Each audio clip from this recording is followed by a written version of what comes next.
Hello and welcome back to the Paper Soprano podcast. I am your host, and my name is Heidi Schneider. And today we have a wonderful podcast coming up for you guys. I'm very excited.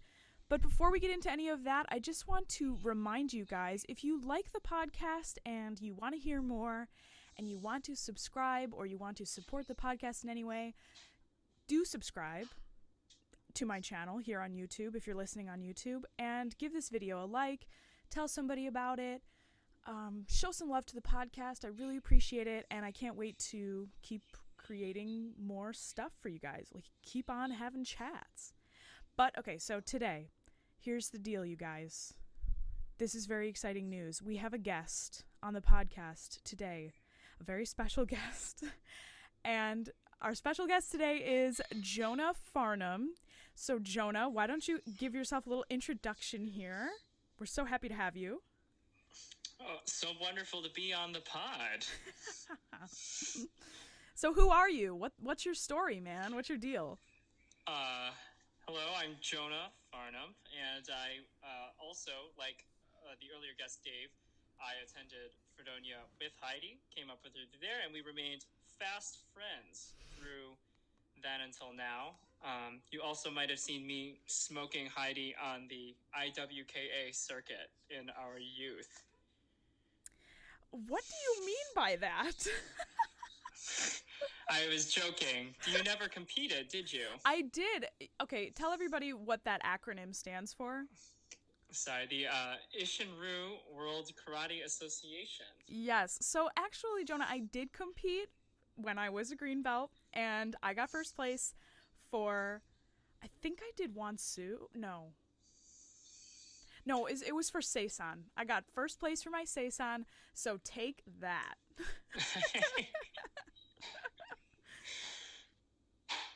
But did you competed, right, as well? I did, yes. And how did it go? I won also, I believe, for Seisan. Oh, okay. So it looks like we're gonna have to fight. We're gonna have to battle, basically, is what you're saying. I also won Kumite, so. Ooh, okay, a little sparring, a little action. And I did do this at 2 separate tournaments. Ooh, okay. But right, that was also, very different time, very different us. That's true. That's true. So. Absolutely, 100%. So tell us a little bit about your life, though. So where do you currently live, and what is your current place of work? What do you do? What's your job? I currently teach chorus and general music at East Middle School here in Binghamton, New York, which is, in case you don't know where that is, it's on the southern tier, a little bit north of northeastern Pennsylvania, but not quite down, not close towards the city yet. Yeah. Awesome. And how has that been going with COVID? Pretty wild. I think that's the only way you can put it. With so many changing movements in the state regulations and where the science is pointing us in terms of public health, and right.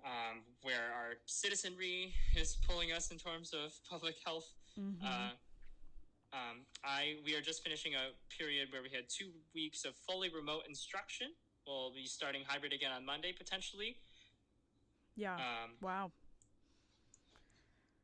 That's awesome. So it's been, so you were back and forth between hybrid and totally virtual.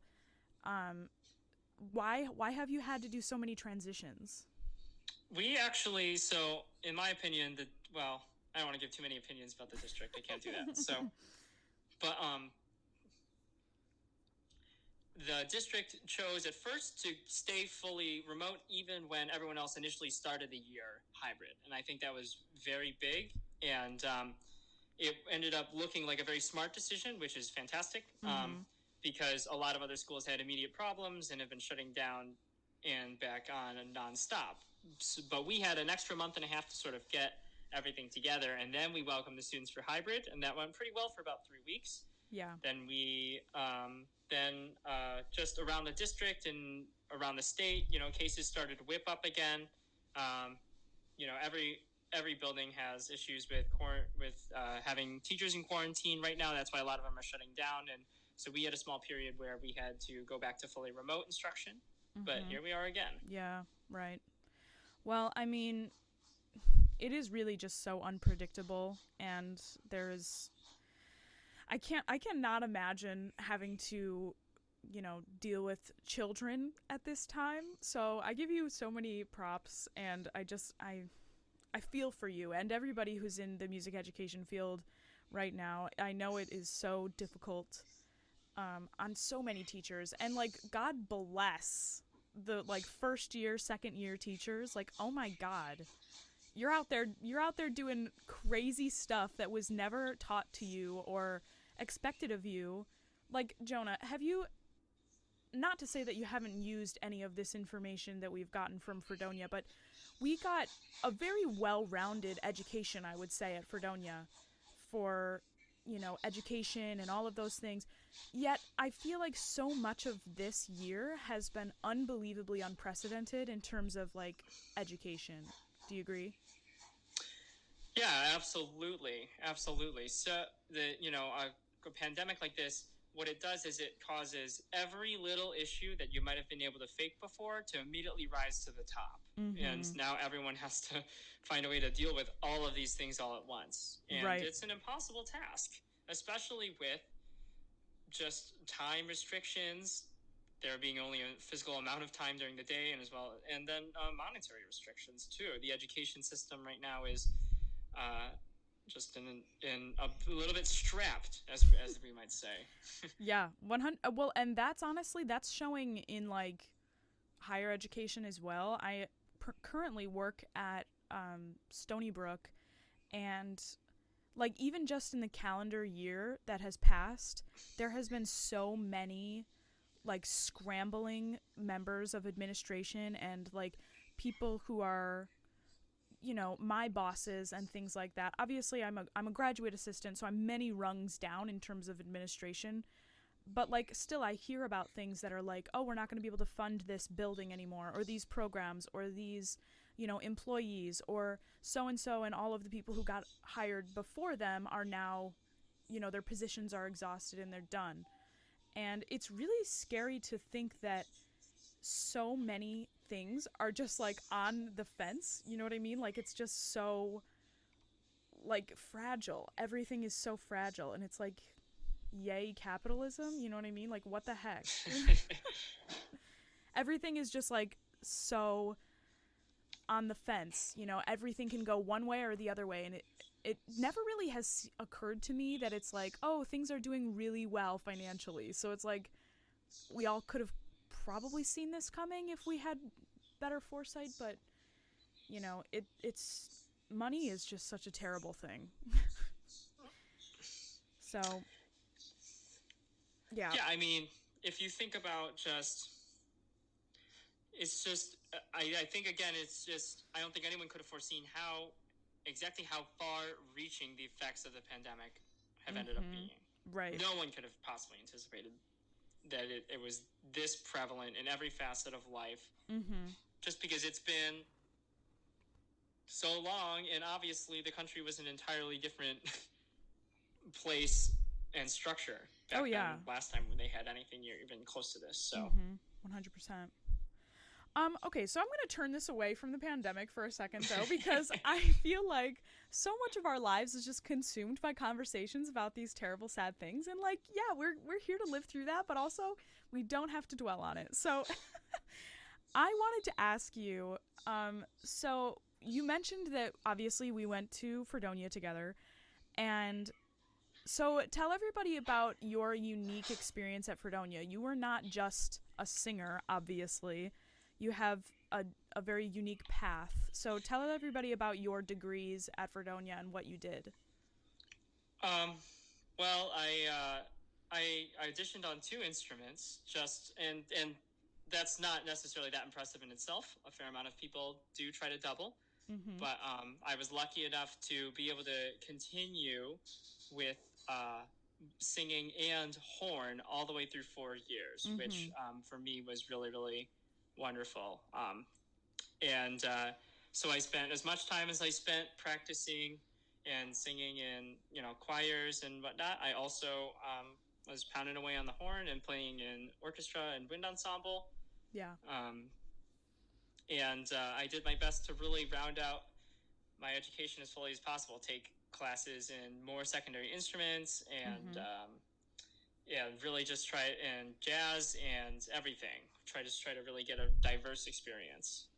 And so as a singer now, put your singer hat on and like think about your unique experience as a singer. You were very involved in like the choral world, right? And you weren't necessarily as involved in like the opera side of things all the time. That is correct. Yeah. Very why is that? What's your reasoning for that? What's your excuse? Part of it was time commitment. Part of it was my particular development as a vocalist, and then part of it is my feelings about opera. Well, okay, God, shade. All right, but okay, so I'm gonna throw some shade at you though, because you were in an a cappella group, Jonah, and I know. And that has some very particular singer, not shade by any means, but like a little bit of eyebrows raised when you say that you don't like opera, but you're in an a cappella group. Because when you absolutely. say, I never said I don't like opera. Well, I know. And honestly, for anybody listening here, like the relationship that Jonah and I have, you have to understand, like, I'm not like nagging Jonah for not liking opera. Like, don't get me wrong. We watch videos about Pavarotti like every day of our lives, so it's fine. But like specifically, I know that you're not the type of personality who really enjoys like I guess not really even the theatrics of opera, but like the behind the scenes kind of not behind the scenes drama, but you know what I mean, like the whole package of opera. And this is actually I think a wonderful topic, because it's something I very much experienced in my voice lessons with my wonderful, wonderful teacher, Lynn McMurtry, incredible contralto, yes. Real chops, just and the nicest woman around. She was very patient with me, but she said something to me repeatedly, but it never stuck because just that was me. But part of really the essence of being a great vocalist is about being willing to relinquish control and put yourself out there, whatever that is going to be. Yeah, I love that. And that can be a very, very daunting prospect, especially for someone, especially for anyone. Yeah. But for me especially, I've always gone by my ears rather than by feel. Yeah. And it's really something that I was never quite able to shake, but as a result, it also, quite frankly, stunted my vocal development, and sure, yeah. and definitely held me back from that world a little. And in opera, there's no room to not put the entirety of yourself out there, especially. Sure. Well, and I think it's a double-edged sword what you're talking about, like feel versus listening, because you have to constantly listen to yourself and to your surroundings as a singer, which is really hard. But then there is a certain level of just, muscle memory and ability to let go, like you're saying. So it's like this really, and I'm sure it happens in all instruments, it's not just singing, but like there's a certain level of letting go, So it kind of, it goes back and forth for me personally, because I do think about that all the time, and I'm like, am I thinking too technically, or am I thinking too, like, quote, artistically about this, and just trying to, like, feel my way through it, Sorry, can you say it one more time? Yeah, so I'm just... Oh, now I can hear you. Actually, sorry. Oh my god, was I just talking to no one? Oh, rude. Just for a very small portion there. It's all good. I was just saying that I think that it's it's interesting, because I feel like there is a real big divide of going back and forth between singing by feel and singing technically, or singing with your ear, or singing with technique, you know what I mean? because there's this really fine line where you have to toe the whole entire time and just be able to, you know, use your technique, or either that or put on this front of you not being able to show that you're really thinking about something. Because obviously as singers, we always are constantly, you know, worrying about technique, worrying about how we sound, worrying about, you know, certain aspects of the voice and certain aspects of the music, and trying to portray a story and sing with feeling, and, you know, sing the correct words and the language, and make sure that I'm, you know, articulating everything gently enough but also free enough, you know, not being too precious with it but also being, you know, precious enough. So, you know, it's really an interesting thing. Yeah, absolutely. You know, it's just a constant internal struggle. Yeah. And you talked about the imposter syndrome and stuff, but I think battling with yourself goes beyond just your perception of you in comparison with other people. Mm-hmm.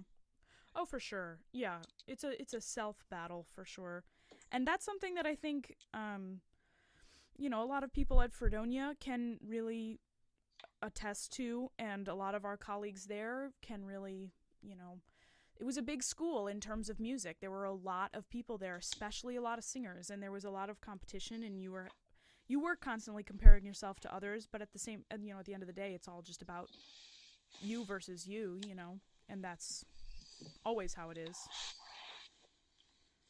Absolutely. Okay, so we're gonna shift a little bit as well. I wrote this down very specifically to ask you on this podcast because because I knew that you would have some kind of input on this. But so get this, your girl, Taylor Swift, she put out a new album recently. Yes, it was just yesterday, or I believe. I think it was very recently. But what are your thoughts?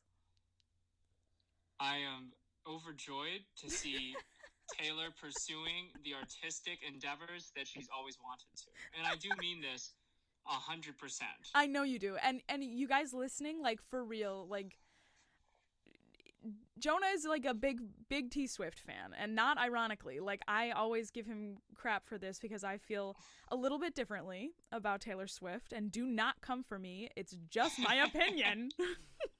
But okay, Jonah, so you listened to the album? I honestly have not. I've been so busy with teaching and with other things that Fake I have to. Fan. I'm just kidding. It was like one day ago.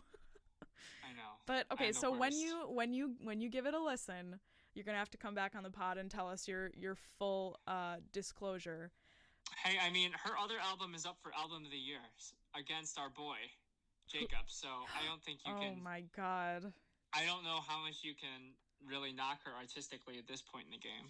Oh my God, are you kidding me? You're really gonna put Taylor Swift up against Jacob Collier? Who are you? Anything to get a rise out of you, Heidi. That literally kills me. You know what? Jonah, are you on Instagram?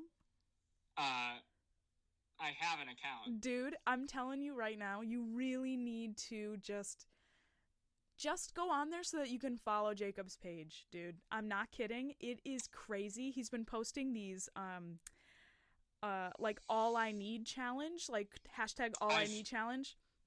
Have you heard about? I haven't seen any of the actual results. I only saw the challenge. Oh my God, dude. There's some awesome submissions. He has been posting people's submissions. Like, I'm not kidding right now. There's probably over like 100 stories on Jacob Collier's Instagram story right now. Like, that is awesome. It's insane. I think he posts like almost every single one that comes through to him that he sees. Or like, you know, he's going through like and just posting them. It's incredible. And these people have the goods. Like, they have it, you know? Yeah, how wonderful to be such an inspiration to so many really good musicians. Yeah, you know, his fan base has it going on, and it's incredible. And it's like the kinds of mediums that are coming through is really the most entrancing thing. Like, I've seen tap dancing, I've seen like mixed medium, like tapping on random assorted objects. I've seen obviously like saxophone and trumpet and singing and all that stuff, but like beatboxing and blah blah blah. Intent you know? above all. you know? Yeah, 100%. It's amazing. So you gotta get up on that. Yeah, well, and this album of the year thing could be his big break that we've been looking for to get him into the mainstream audience. Yeah, dude. And the other thing is, I think that what was it? A couple days ago, maybe even last weekend, it was I think the 3-year anniversary of Jesse Volume 2 or something. I can't remember exactly which one, but he did a live stream, and he does live streams often. Like, he goes live, and like being able to like see him live, and there was like a listening party, and he also did this thing with Charlie Puth. Do you know Charlie Puth? Yes. Yeah, he like had a call with him like on Instagram Live, and they were like having like a jam and like listening to them just like go back and forth and like chat about stuff, and they were like, it was amazing. They had like keyboards in front of them, and it was incredible to watch and just sit there and be like you know, it was great. Yeah, it's phenomenal. And you know, Charlie Puth, he's known for being kind of the ears guy and the chops guy of the mainstream pop world. So great to see these two collaborating. For sure, dude. And I think there was also a moment in which Charlie Puth gave like a little preview or something into a song that he was thinking about writing or whatever, and he was like, you know, he's with it. Like, he's hip to the pop world in the way that he was like, you know, I'm trying this new song, but I don't want it to be too complex because that's not the vibe, you know. I don't want it to be too hard because I want people to be able to sing it, and like, you know. So that's always funny to hear people say, because like, no shade to Taylor Swift or anything, but you know what I'm saying. Your girl's got some simple melodies, and that's all I'll say about that. Yeah, but see, that's not I know any part of what makes her good. I know. Except, the fact that the melodies are simple is great, actually. But in terms of their comparative simplicity to other melodies out there. 100%. Yeah, and she is, if anything, to me, a very successful deliverer of these pop recipes. You know, she's great at doing that. Similar to like I guess like Justin Bieber and like other huge, kind of like Miley in a way as well, but Miley Cyrus is really getting a little heavier and has been for a long time, and I think that she's a little bit more intense not maybe in terms of like writing, but maybe just in terms of like production, you know. But you know, those big pop names that we all know that can really deliver those hits, you know, hit after hit after hit. Yeah, like that's a whole different world. And one of the things I teach about in my music class, my general music class, is the music industry a little. And trying to get them to think a little bit more about why things become popular or what happens that leads to other things. Trying to engage their critical thinking skills in that way. And I find myself thinking about the music industry a lot more. And it really is, it's such a different world than the music that you and I, you know, learn in undergrad. You know, there's nothing in there about understanding what hooks an audience in that way. Right. Yeah. 100%. Or, you know, understanding the technical side of recording or anything. You know, you kind of have to have all your crap together. Yeah, and it's a huge, I think the thing that young people, very young people, don't understand is that it is really so much more than just Taylor Swift. You know, like, it's not just her. It's an insane amount of work from a bunch of people who are working for these pieces, you know, that come together. And like, it is kind of a spectacle in that way, that they're able to really create these like crystalline, pristine, packaged, you know, songs that are just 1-2 punches to the youth of whatever country they're big in, you know? Yeah, absolutely. You know, and just the idea of even creating music that's designed to appeal to youth is something that's very far removed from applied voice. Yeah. You know? Well, and I mean, I feel like back in the day, I'm not saying that, Bach and Mozart were really appealing to the youth, but like, there were aspects of appealing to the masses that were big for like opera or, you know, popularized songs in that way that were like parlor songs or songs that you'd play around the piano with your family, or you'd be able to read them. And singing was more of like, I guess, an activity that you could do with others, and people were more educated on sight reading back then. So it was more like that. I feel like music was marketed to be able to be used instead of to be consumed.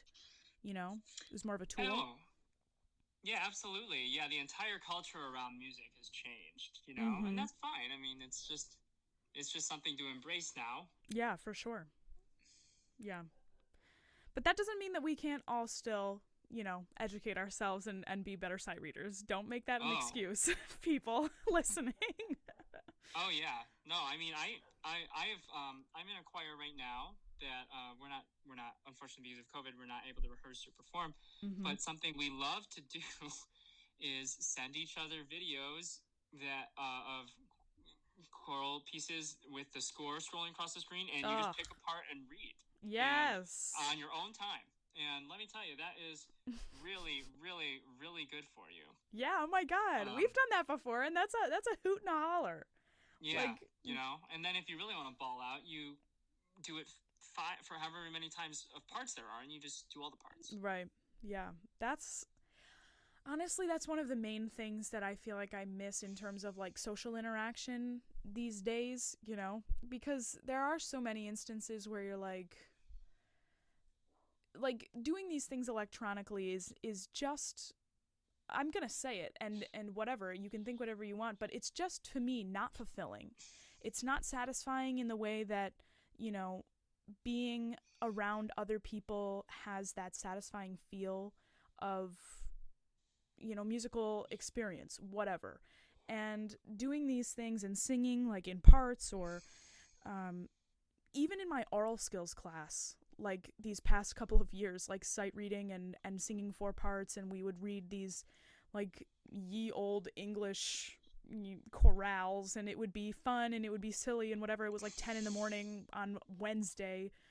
But still, to me, that is more satisfying than trying to create online and singing to like a click track and then having the final result be like sloppily mixed together. And it's no fault of anybody other than like just the fact that we're all new at it, and it's hard to do, and it's not everybody has the same equipment, not everybody has the same sounds in the background, and it's like, the whole thing is just kind of a hot mess, you know? Yeah, absolutely. And and unfortunately, and like you've mentioned this on the podcast before, anyone outside of the field, it's hard for them to understand the issues that we face in this way and trying to put together live music, Right. and the issues that go into creating these virtual performances, and what you're actually creating in effect versus Mm-hmm. the feel of a live performance, or just even a recorded track together, Mm-hmm. that you're listening to in hindsight. Yeah. And so much of, I mean, specifically for me as a singer, so much of tuning comes from the room, and so much of vowel modifications comes from the room, so much of breath comes from the room. Like, so much of everything that involves singing comes from the people and the instruments that are also in the room with you. So it's really tough, um, especially when you're all just kind of singing and you're basically hearing like a little buzz in your ear. It's not even in the room, it's just a little tiny thing in your ear, a click track or a piano or whatever playing in your ear, and you're trying not to play that too loud because the recording might pick it up, and then you'll have, double tracks in there and it'll sound weird or whatever. It's just all of these factors are just, it's just really frustrating. You know what I mean? It's just not what I want to be dealing with, but it is, and that's kind of how it goes right now, unfortunately. Yeah. Hopefully these low latency softwares will become more widely spread and more Yeah. effective, and we'll be able to at least collaborate virtually in a more realistic setting. Speaking of that, I wanted to ask you, have you heard of this site, Band Lab? Yes. So, okay. Yep.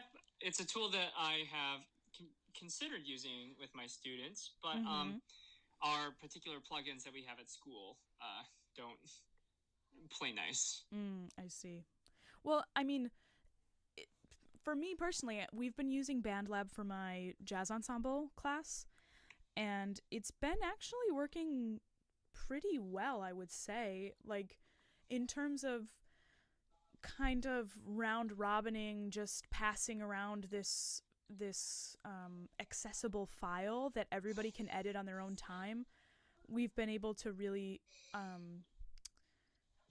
create in that way, and it's there's something about it that's just a little bit easier to work with than just sending like a blunt .wav or an mp3 file to someone and being like, here, mix this with whatever for my opera scenes class.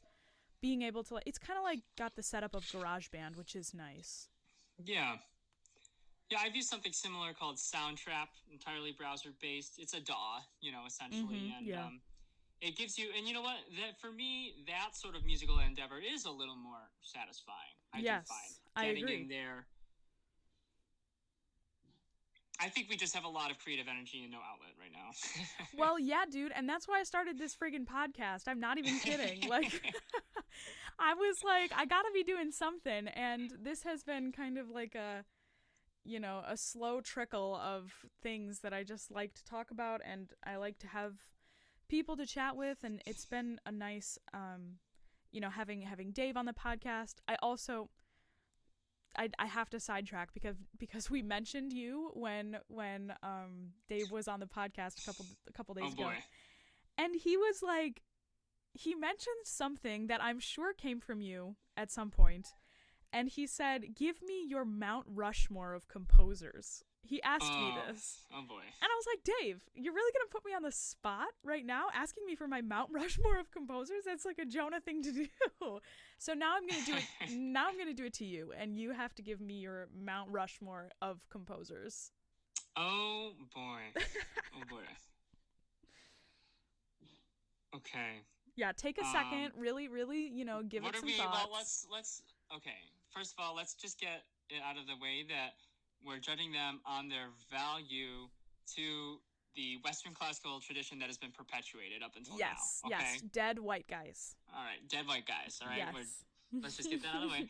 And then, are we considering full impact beyond their compositions, or just their compositions? I'm thinking, honestly, this is like a personal taste Mount Rushmore. So it's whatever you really...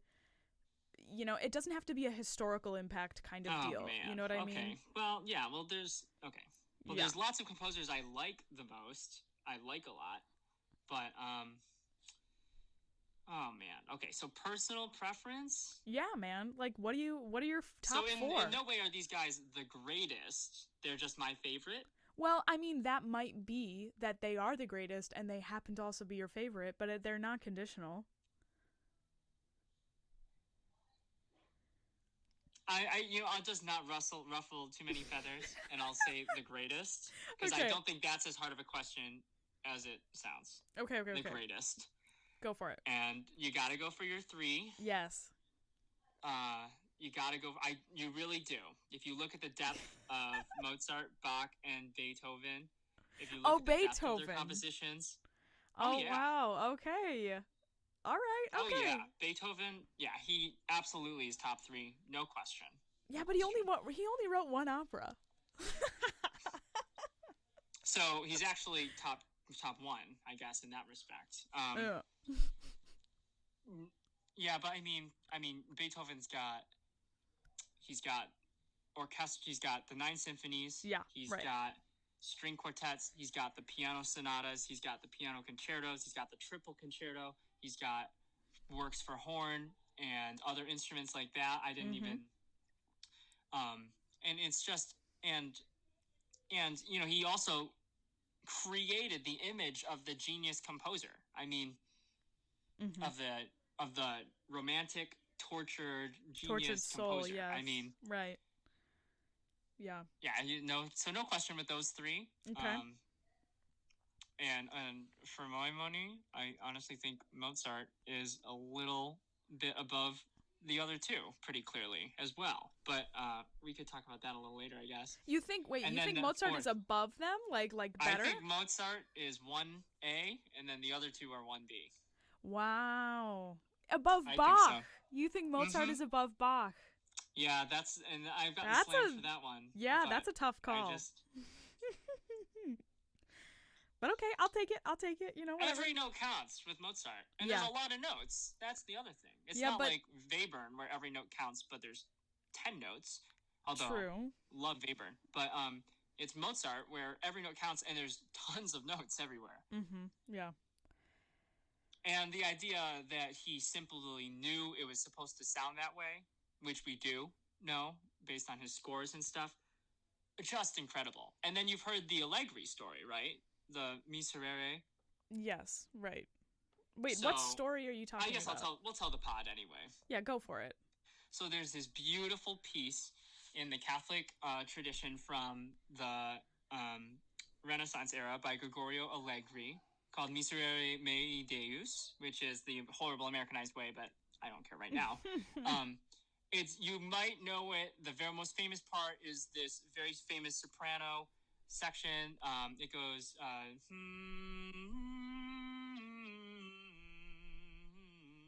but 2 octaves up. Mm-hmm. There's a very funny video where a kid does it after inhaling helium. Yeah, so the you balloon might know thing. That viral video. Yep. But this piece is a huge part of the Catholic tradition, and it was guarded for years by the church. Like, they only ever brought the score out to learn it, to sing it for special occasions, and they immediately shuffled it back in to the Catholic vaults. And right.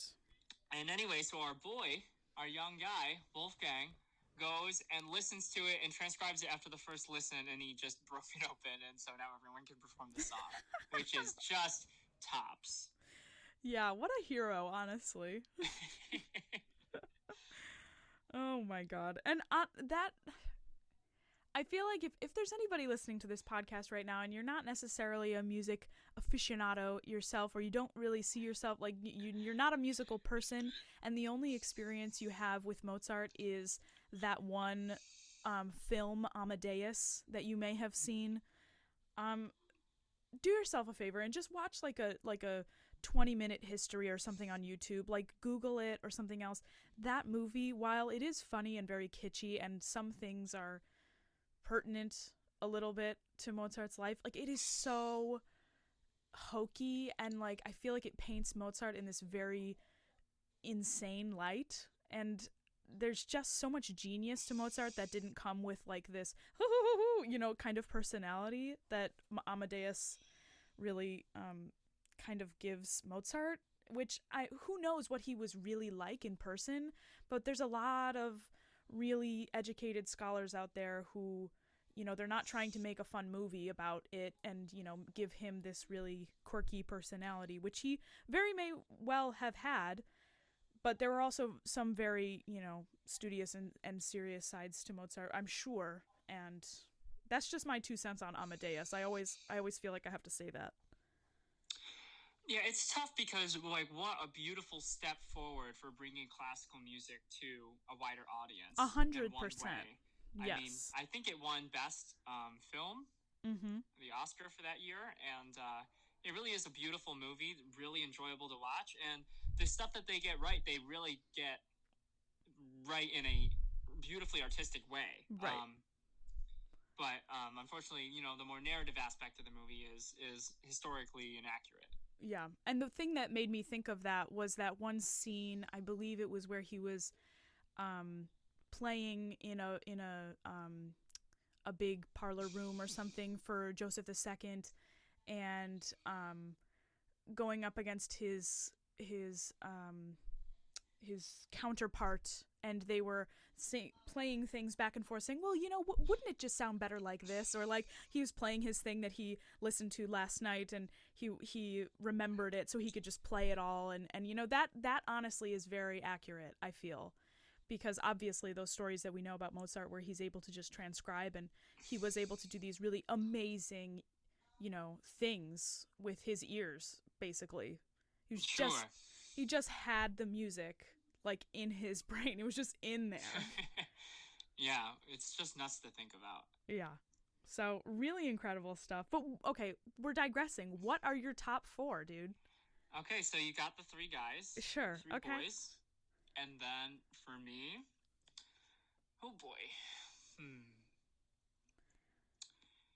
I think Brahms has a very wonderful argument. I probably will end up settling on him after I hem and haw for a little bit. Okay, what else are you Brahms... considering? Pardon me? Who else are you considering? Stravinsky. Interesting, okay. Oh, yeah, for sure. You have not named my number 4 yet. Revolutionary. Revolutionary and exceptional and unique. Yeah. Which is, honestly, something that can honestly ding you as a composer if you're too unique. But Stravinsky was so good that he could be as unique as he wanted. Then, man, you're looking at... You're missing Tchaikovsky. You're missing a couple people that I'm surprised you haven't mentioned. Well, okay. Well, who are you thinking? Okay, so I personally think that Strauss has a big high pedestal for me as a vocalist, with being so involved as like the literal father of German art song. You know what I mean? Like Strauss? Yeah, like the father of art song? Well, I mean, are you sure you mean Strauss and not Schubert? No, I mean Strauss. Okay. Maybe I am thinking of Schubert, but I don't think so. I'm thinking of Strauss, and so Strauss always... Strauss wrote a bunch of operas and a bunch of tone poems and a bunch of really intense music. Yeah, but he also wrote... Schubert wrote 900 Lieder, and he was about 50 years earlier. Well, maybe, but I think Strauss, I'm thinking of like his art songs like Mädchenblumen and his collections. But who knows? I am very much an idiot, so I might not be thinking of the right thing. Idiot. No. I'm sorry. I don't know about you. No. I think it's just I think Strauss is what I would call, he is the maximizer. Like he took the tradition of German song and brought it up to like the fullest, most vibrant version of it, which is really amazing. But maybe I am more thinking of Schubert. Schumann a little more though. Yeah, maybe I am thinking of them too closely together, and I just kind of meld them together. But I also love Strauss opera. We think about the Romantic period, but that goes from like the early 1800s to the early 1900s. There's a lot of people in there. Yeah, I know. But I love Strauss though. Strauss opera is really insane, and it's very rich and like lush. So maybe I'm thinking of him in singing in that way. But Strauss is big for me. I love Strauss. Well, he was incredible too. I mean, his music is next level across a number of different settings and orchestrations and stuff. There are some people they'll argue he's not even the best Strauss though, which is kind of crazy. But crazy that could even be a thing. But there are people that will argue that. So. That Strauss isn't the best Strauss? I'm confused. Yeah, because there's a bunch of them that all composed, and one of them in particular is like a hero to an entire nation, you know? Mm-hmm, sure. That's interesting. I don't think I've ever heard that before. Yeah, so Johann Strauss II, I'm so sorry, podcast people, we're getting so specialized. I know, yeah. Johann Strauss II Yeah, no, I'm talking about... King. Yes, because he wrote, what's his famous opera? Johann Strauss. Johann Strauss wrote Fledermaus, I think. No. Yes, he did. No. Yes, Fledermaus, I think. Yeah, I think. Yeah. Wow, I'm really showing my true colors here. I'm like, I think, right? I don't know. Just like when you didn't know your friend's name. I couldn't believe it the other day. Oh my god, dude, check it out though. Like, Kate and I knew each other. Kate, if you're listening, love you, mean it. But like, straight up, dude, Kate and I have known each other for so long, and like that one memory that I have of her like shaming me for asking her if she didn't shame me, but like we had like one of those things when you're kids and you're like, what's your full name? And she's like, it's just Kate. Like, I have a very specific memory of her saying, it's just Kate. I don't want to, it's not anything else. And I'm like, okay. So then, like, for the rest of my life, here I am just thinking that her name is just Kate. And, like, I thought that was really interesting because, the reason why I thought I just accepted that is because my mother's name is just Beth. Like, sure. It's okay. not Elizabeth. It's not like, anything other. It's just Beth. So I was like, oh, okay. So it's just Kate. Like, okay. And then I just moved on, Yeah. And like all of her Instagram and like social media stuff is like, it never says Catherine. It never says anything like that. It only says Kate. And if you know her, do not call her Catherine, guys, because she does not like it. Especially do not call her Katie. She does not like it. But anyway, so yeah, so those are your top. Wait, who's your top 4? You're going with Sorry, I'm gonna go with Brahms. You're going with Brahms. We knew it. Come on, spoiler alert. Yeah. Jonah goes with Brahms. That's honestly not a bad top 4, I would say. I think a lot of people would agree with me. Yeah, I mean, how could they not? Remember when there was that Jonah loves a good list. He loves a good chart. He loves a good flow chart. And there was, for the podcast, for a good long time, there was a chart going around on a couple Facebook groups that was like this composer standoff thing. Jonah, I don't know if you were ever involved in these votes. I voted. And basically, like, every day you would vote, like, in favor of a certain composer over another guy. And it was this big, giant flow chart of, like, who was the best, basically. But a bracket, I think, is the word. Yes, like a bracket. That will give people an instant great picture. Right, sports, just like that. So, but just a disclaimer, if you're ever listening to this podcast and hoping that, because of whatever experience you think that me or the guests on this podcast might have that we have anything truly credible to say, please just take it all with a grain of salt. Clearly, I am still a student, and we all have learning to do, and there's a lot of dead white guys, everyone. Okay, so there's a lot of dead white guys. There are so many. Too many dead white guys. So many dead white guys. So like, we all are learning here, and constantly I have to remind myself and re-educate myself on who these dead white guys actually are and what thousands of incredible things they all accomplished individually and then in relationship to each other. So I apologize if there's any musical historians out there who are like throwing up and rolling around on the ground screaming. But that's just how it is. I am still a soprano, so here it is. But yeah, dude, it's music, Love music. Love it all. All kinds of music. All kinds. But you also like sports, which is like kind of a little bit, I watched my friend, or I listened to my friend Dave wither and die on this podcast trying to talk about sports. And yeah. I felt so bad. Oh my God, no. Every time, that doesn't just happen on the podcast. When I speak with Dave, you can rest assured that happens normally in our regular conversations. And Dave, also, love you, mean it, but like, I don't know anything about sports. So if I tried to say something, again, there would be puking, there would be rolling on the ground, there would be all of these terrible things happening. And we just don't need that. I converted you to baseball, though. I did. Oh my God. Okay, so that was another thing that I wanted to relay to the podcast. Oh, thank goodness. Jonah Farnum is one of the only people who I know who will shamelessly send you a video at any given time and just be like, yo, you need to appreciate this video right now. Stop what you're doing. Like, he doesn't say this, but like it's implied that like any video that Jonah will send to me or to anyone, if you're so blessed, that video will be high quality, because for some reason, Jonah, you have like this uncanny ability about finding really unique videos on the internet. That might be the best compliment anyone's ever paid me. Well, you're welcome. So tell us about this baseball video. We all want to hear. Absolutely. I'll be quick about it. It's a GIF. Yes. And it's a pitcher who now plays for the Chicago Cubs, but it's baseball. I'll keep it simple.